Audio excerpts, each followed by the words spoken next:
Yuri was supposed to be the coworker I couldn't stand, not the neighbor who couldn't keep taking my clothes off. It all started when our biggest project ended. All the people involved wanted a getaway celebration, so I went along.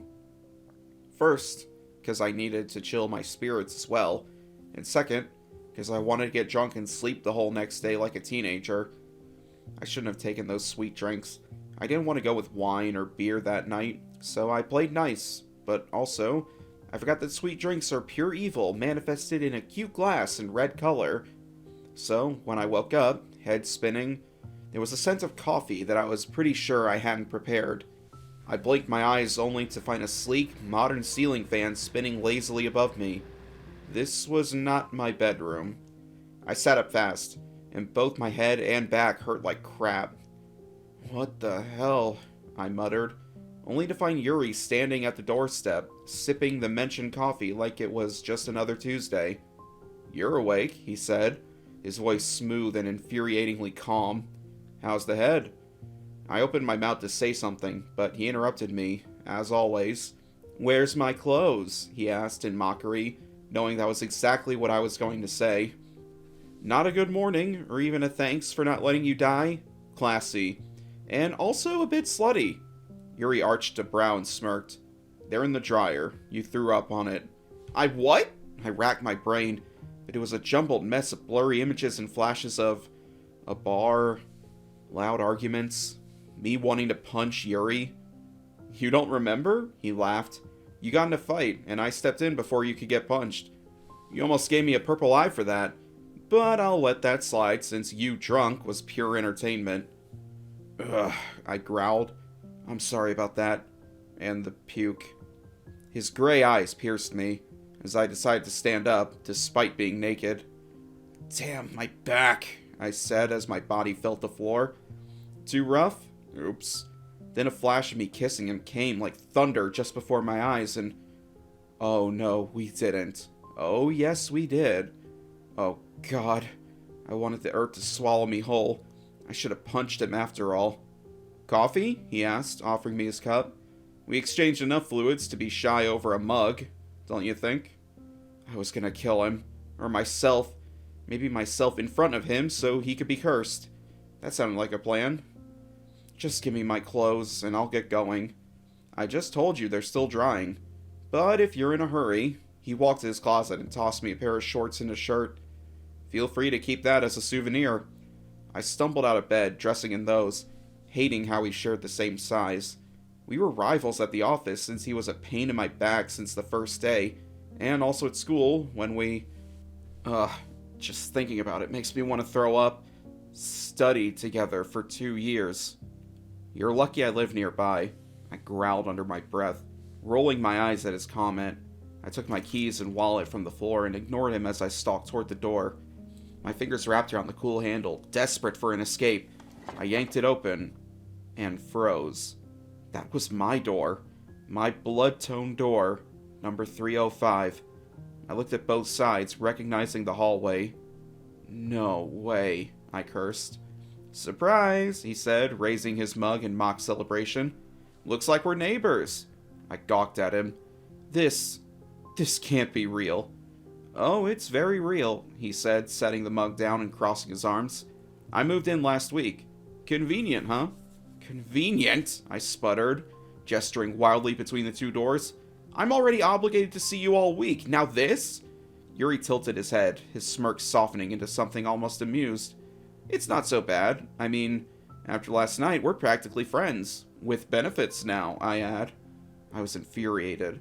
I glared at him and slammed the door shut behind me. I could hear him laughing once I got inside my house, and flashes of our skinship kept flooding as I tried to survive the rest of the day. Next Wednesday. Work was hell. It wasn't supposed to be. Our firm prided itself on professionalism, efficiency, and all the buzzwords HR loved to throw around. But since Monday, professionalism has flown right out the window. Every time Yuri and I crossed paths, my brain betrayed me, replaying the images and his mockery. Why was that happening to me? Could have been anyone else. Why? Why him? My hands fumbled papers. My voice cracked during a client call. At one point, I walked straight into the corner of a desk while going for coffee, which earned me a raised brow from Yuri and a snicker from my longest coworker, Monique. "What's up with you two?" Monique asked during lunch, her tone dripping with curiosity. She leaned over the edge of the break room table, her gaze darting between me and Yuri, who was conveniently standing by the coffee machine. "Nothing," I said too quickly, shoving a bite of salad into my mouth to avoid further interrogation. I knew her for 10 years. I couldn't fool her, so I knew I was screwed. Her eyes narrowed like a hawk spotting prey. She took a sip of her plastic cup. $100, you banged. I choked on my coffee, and Yuri, of course, remained unbothered, pouring his coffee like he didn't notice, or maybe didn't care, that I was slowly imploding. "Am I right?" She laughed and then winked as standing up. "Don't worry, your secret is safe." Feeling my head spinning, I came back to my chair and just disassociated all I could. By the end of the day, I was exhausted, mortified, and no closer to figuring out how I'd survive the next however many months with Yuri as both my coworker and my infuriatingly attractive next-door neighbor. So, instead of the elevator, I decided to go through the stairs. Sure, it was 6 flights down, but avoiding him was worth the cardio. With each step, I replayed the day in my head. Monique's commentary, my fumbled presentations, Yuri's maddening calm. And I tried not to think about the fact that I'd have to face it all again tomorrow. I barely made it to the 3rd floor when I heard the door creak open. "Really, Richard?" His voice floated up to me, laced with amusement. "You took the stairs to avoid me?" I glared at him. His perfect gray eyes were filled with mischievousness, and if I could just break a tooth or two of that smuggling face, I'd die happy. I groaned internally and started moving faster, but his long strides quickly closed the distance. "Don't you ever get tired of being so predictable?" he asked, his tone light but teasing. I didn't look back. The space felt smaller than usual, the air heavier. I stared straight ahead, trying to ignore the way his presence seemed to fill every inch. "Don't you have anything better to do than torment me?" He chuckled, the sound low and warm. "Not really. You make it too easy." I tried to keep walking down, but he stepped in front of me, his face suddenly serious, and that sent me chills. He tilted his head, studying me in that infuriatingly unreadable way of his. "Why do you let me get to you so much?" "You don't—" I started, but the words caught in my throat as he stepped closer, the playful glint in his gray eyes replaced by something more intense. "Don't I?" he murmured, his voice dropping as his gaze flicked to my lips. I walked back, trying again to escape him, but I got trapped in the wall, so I cursed loudly, and he laughed. "I know we compete for everything, and I annoyed you since school, but I never imagined that sleeping with me would cause such damage," he said with a big grin. He leaned his right arm by the side of my head and came closer. I could feel his heat and his cologne well enough to feel the sensations of that night back again. "What is it?" he continued. "You can't stop the flashes? Remembering how well I bent you? Or that's exactly where the problem lies." He leaned closer, rubbing his lips against mine. "The fact that me, your personal hell, dominated you, and you liked it." I should have said something, pushed him away, told him off, anything, but my body betrayed me. Frozen in place as the space between us disappeared, I jumped onto his mouth, kissing him out of the blue, hating and loving that I had his flavor in my mouth once again. It wasn't gentle or tentative. It was firm, decisive, and absolutely maddening. His hand found my waist, the other brushing the side of my neck, and for a moment, the rest of the world disappeared. When we finally broke apart, both of us were breathing hard. "That," Yuri said, his smirk returning full force, "was a hell good of a confirmation." He held my chin up, bit my lower lip for a second, then gave me a little seal. "Good night, neighbor," he called, his voice laced with amusement. I didn't look back. I couldn't. Once inside my apartment, I leaned against the door, my fingers brushing against my lips. Yuri was supposed to be the coworker I couldn't stand, but now I didn't know what the hell he was. A month later. The knock came just as I was about to settle in for the night. Fresh out of the shower, I shuffled to the door, expecting that to be my food delivery, or a friend dropping unannounced. Instead, it was Yuri. Again. Leaning casually against the door frame. He He held up a nearly empty mug with a lopsided grin. Got any sugar? I'm fresh out. My jaw tightened. Seriously? Dead serious, he replied. I'm baking muffins. I narrowed my eyes. It's 10 p.m., Yuri. And? He gave a small shrug, those stupid gray eyes twinkling with amusement. I figured you'd still be awake. You seem to be the insomniac type. Insomniac? I cut myself off with a deep inhale. You gotta stop doing that. Doing what? He asked bluntly. Coming here with all these excuses every goddamn week. You refuse to talk to me in the office. How else can I torment you? He said, getting inside like he knew the place, which unfortunately was true. Don't forget to add a little sweetness yourself, Richard. You've been so bitter lately. I whipped around, a box of sugar in hand. You want sweetness? Fine. Here. I shoved the box into his chest, glaring at him as he caught it with an infuriatingly graceful motion. Anything else, Your Majesty? His grin widened. Since you're offering, how about some answers? Answers? My voice pitched higher, already knowing where this was headed. Yuri tilted his head, stepping a little closer into my doorway. About why you've been avoiding me all month. Or why you kissed me like your life depended on it and then acted like it didn't happen. Heat rose to my face and I took a step back. You're so annoying. I wish I never met you. Annoyingly right, he said. His tone was maddeningly smug, and that was it. My patience snapped. You're the last person I want to discuss anything with, Yuri, I shot back louder. God forbid you take anything seriously for 5 seconds. His smirk faltered, just for a second, before he fired back. Maybe I wouldn't have to joke around if you didn't take everything so seriously all the time. What's the problem with being serious? I snorted. He glared at me, serious again, and leaned in. You lose all the fun. Take your fun and get out of my house, I demanded. His eyes looked sad for a fraction of a second, and I felt guilty for yelling, but once he was gone, relief showered me. I was an uptight person, I knew, and he was the opposite, but he didn't need to remind me about it all the time. The next night. It was almost midnight when the blaring fire alarm jolted me awake. I stumbled out of bed, yanking on a hoodie over my pajamas as the alarm's relentless shriek filled the building. Out in the hallway, chaos reigned. Neighbors shuffled out of their apartments, some clutching pets or blankets, all wearing varying degrees of irritation on their faces. And, of course, Yuri was one of them. He leaned casually against the wall near the stairs, looking annoyingly composed in his sweatpants and t-shirt, arms crossed as he watched the chaos unfold. Morning, sunshine, he drawled as I approached, running a hand through my messy hair. It's midnight, I muttered, my voice groggy.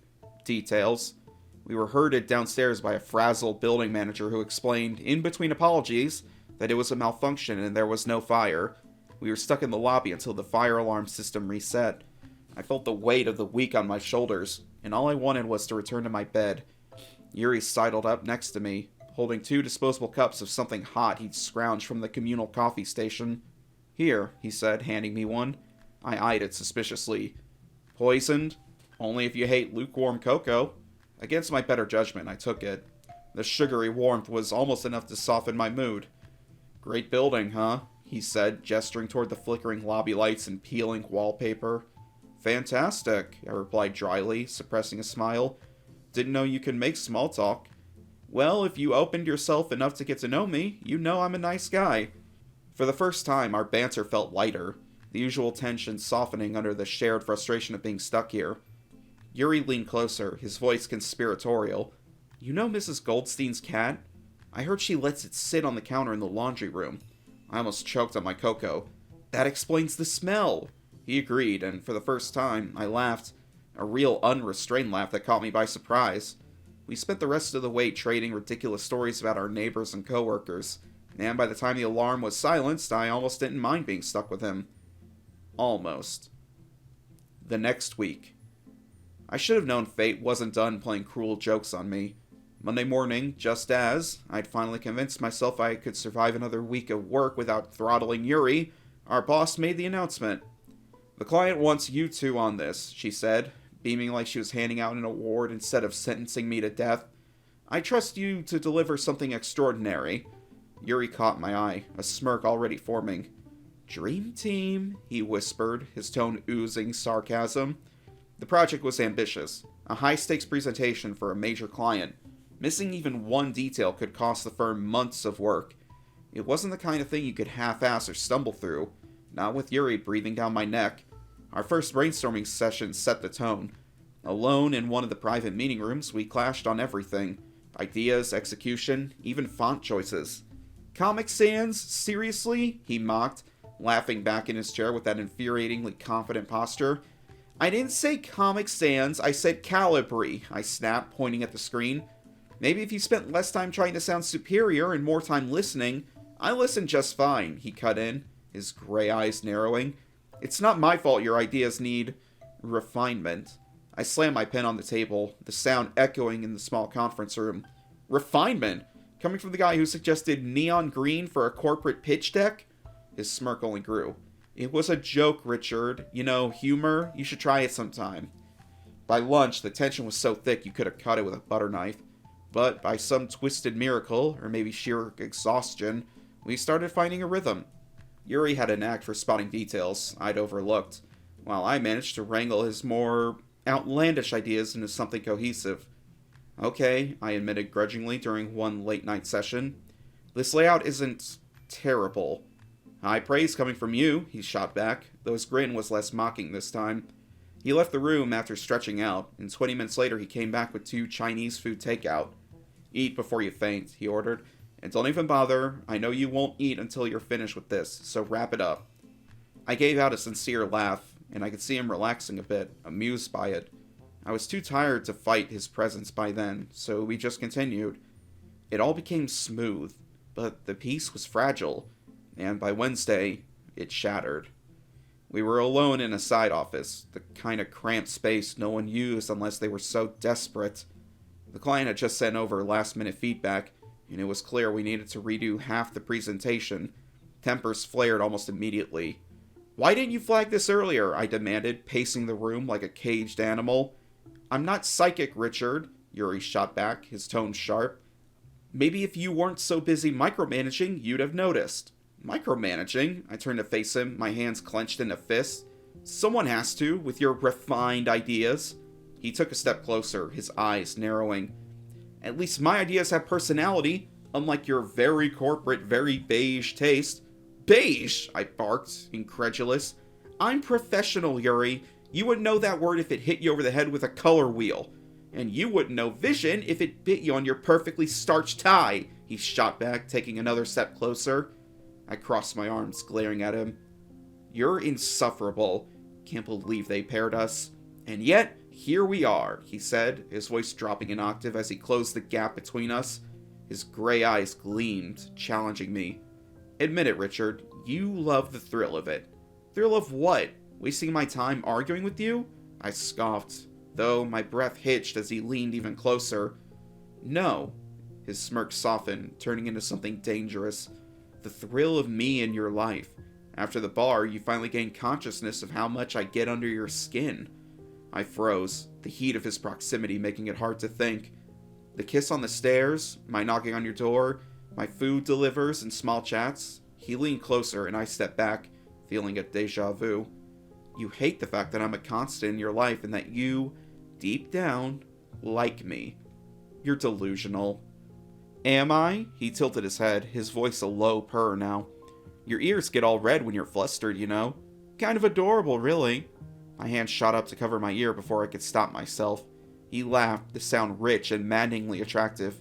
You're unbelievable, I muttered, shaking my head.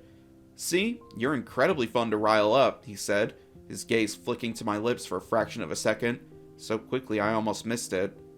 Almost. Yuri, we have work to do, I said, my voice coming out weaker than I intended. He leaned in more, and I felt like prey. Oh, I know. His tone was teasing, but his eyes had darkened like he was daring me to push him away.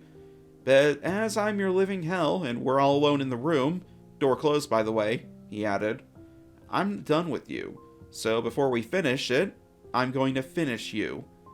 I moved my hand, closing the last bit of space between us, my finger jabbing at his chest. You're so full of yourself, right? He snorted. And all you want is to be filled by me, isn't it? I opened my mouth to retort, but the words died on my tongue. He was so close now, his breath warm against my cheek, His other hand caressed my waist above the dress shirt, and I could feel the grip tight. His fingers slid above, coming towards my throat, closing in there, making me shiver and melt at the same time. He was absolutely right. All those good actions, his presence, his humor, even when it annoyed me, I, deep down, liked it. And the reason I was so pent up was because I couldn't stop myself from wanting more. "Do you feel it?" he asked. "You can't deny anymore, can you?" I swallowed hard, and I know he felt it. "Say it, Richard," he whispered, his voice laced with a mix of humor and something far more dangerous. "Say you don't want this, and I'll back off." I didn't say anything, and he gave out a smile I'd never seen before. He dropped my throat and pulled me from the collar, smashing our lips together for the third time, and God help me, that felt like heaven. Giving it all up, we crossed all the office rules, and once he was done with me, I finally managed to get back to my chair and work. The presentation turned out fantastic, and that night he slept in my house, and I remembered everything. 2 months later. The past months have been unexpected. What started as a tentative truce had somehow evolved into something neither of us dared to label. Things with me and Yuri slipped into a rhythm that felt dangerous and, at the same time, so natural. I started to feel that the opposite attracts really was true. Of course, there were still snarky comments and teasing, but now there were lingering touches, knowing glances, and moments of quiet intimacy that made my chest tighten in ways I didn't want to analyze. He'd started showing me sides of himself I hadn't imagined existed. The vulnerability behind the bravado, the quiet focus when he worked late into the night, the way his voice softened when he talked about his sister's ridiculous cat. It was disarming. This version of Yuri that didn't fit neatly into the box I'd shoved him into when we first met. And me? I started looking at him differently and feel different. That started innocently enough. I was talking to Sarah, one of my neighbors, in the hallway when she stopped by to ask for help with a heavy box. She was friendly, flirty, and I'll admit it, I wasn't blind to the fact that she was interested. But I also knew I had no intentions beyond being a decent neighbor. Yuri was passing by as we were chatting, and I noticed his eyes narrowed just slightly, like a flicker of something crossing his face. It was quick, almost imperceptible, but it was there. The rest of the day was a strange kind of normal. We had dinner, then he went out with some friends while I went out to drinks with Monique. As we stepped out of the pub, there's where I saw it. Yuri, with Sarah, beer in his hands, full of laughter. Her hand was on his arms, and my mouth opened in shock. The realization we were a fling just occurred to me, and that's when he spotted me. I could see his shoulders stiffening from across the street, and my eyes must have been showing exactly what I was feeling because he stopped talking completely. I sighed and told Monique we should get going, and I joined her in the taxi to her house, lying about meeting a friend nearby. I just wanted the 40 minutes walk alone to think. We never labeled it, okay? How I felt was irrelevant, okay? I didn't know how he felt, okay? There was a big mess here, and I didn't want to stick my hands into it, but it felt inevitable. What did I want from Yuri? Now that I'd given up completely and shut down my shields. I didn't want to admit it, but I wanted a label. It never crossed my mind he'd flirt around or even sleep around. Gosh, that made me want to cry, and the walk home felt longer than it should have. I didn't have an answer, and that was exactly what was eating at me while I put my key inside the door. The air in the apartment felt too still, too quiet. I was alone with my thoughts, and that was the worst thing that could happen right now. I grabbed a drink from the fridge, trying to calm the storm inside my head, but it wasn't working. I needed something else. Maybe a good night's sleep. Maybe I needed to forget tonight ever happened. I was about to turn off the lights when there was a knock on my door. A firm, urgent knock. My heart skipped a beat, and I stood frozen for a moment, unsure if I'd imagined it. But no, another knock, louder this time. I didn't want it to be him. Not now. Not like this. But as much as I tried to resist, I walked over to the door and opened it. "Can we talk?" he asked, his voice soft, almost reluctant, as though he wasn't sure if he should have come. But he did, and there he was, with that guarded look in his eyes that I knew so well. I stood in the doorway, arms crossed, trying to keep my emotions in check. There's nothing for us to talk about. I hated the way my voice sounded, so defensive. Yuri winced like he was expecting that.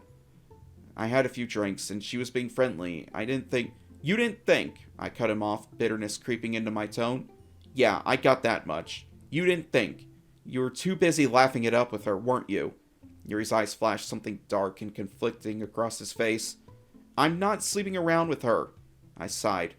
If you did, that's okay. We never said we were exclusive, I said, hands on the door. Now, please excuse me, I need to sleep. He put his hand in the middle while I shut it, and it pressed his fingers. I startled, pushing him back inside in a hurry, grabbing some ice package from the fridge. Damn, Yuri, why did you put your hand in there? You're such a child, I complained, and he just stood there, silent, with pain all over his face. Some minutes passed, and I broke the silence. Is it better? Can you leave? He looked up at me with sad puppy eyes, and I wanted to smash him in the nose. My heart was hurting, my mind spinning a bit. I didn't want to deal with this, putting an end to it. Richard, he said, his voice cracking in a tone I never thought I'd hear. I'm terrified of losing you. And Sarah, she's just a nice neighbor, and I'm too extroverted. I glanced at him, quieter than him a few minutes before. His words took my balance off. His exposure was so raw.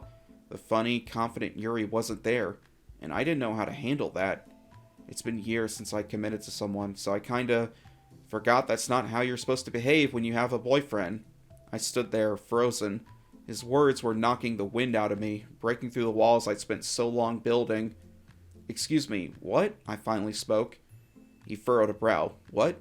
What? I retorted. What did you say? In the end? That as your boyfriend, I know I messed up. I blinked my eyes.